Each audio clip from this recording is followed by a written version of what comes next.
good afternoon. I'm Shelby Brown. Welcome to Availity Access. For this edition, we're going to talk about big data and risk adjustment. Joining me today is Susan Belisle. Hi, Susan. Hello, Shelby. I'm the principal for health plan risk and quality at Availity. Okay, great.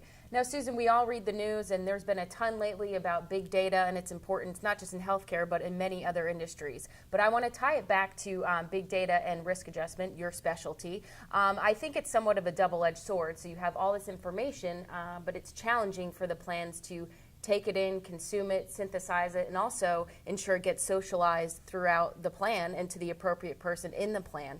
Tell me a little bit about why this is an ongoing challenge for health plans to ensure the right people get the right information when it's needed.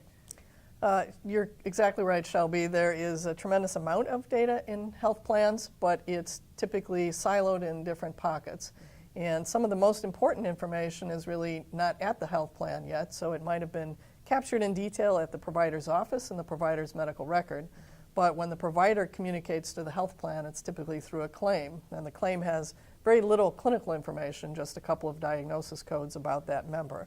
So when the health plan is submitting data for risk adjustment to the federal government or trying to get a comprehensive picture of what types of care management programs they might want to engage the member in, they don't necessarily have a comprehensive picture of that clinical information. So they end up going back to the provider's office asking for additional information so that their analytics really have all of the pieces of information that allow them to do what's generally termed population health management, really manage the population that they are responsible for as opposed to paying on a transaction basis. And of course, what you just described is the chart chase. I know previously you've written about it, and we've spoken a lot about it in our materials. The chart chase is a pain point both for payers and providers, but it can be mitigated with some digital love, if you will.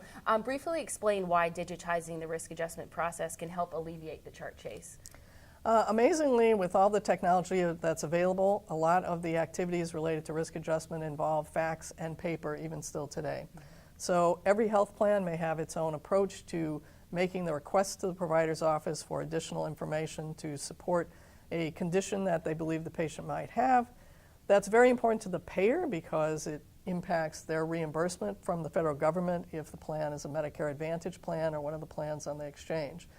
But the provider didn't have the same incentive necessarily to paint that complete picture.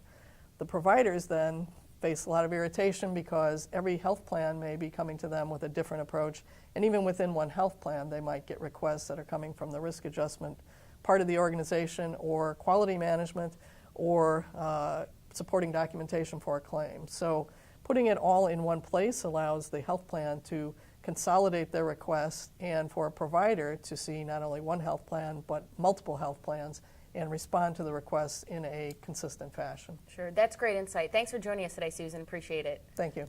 That makes this edition of Availity Access. We hope you continue the conversation with us on our social channels. Thank you.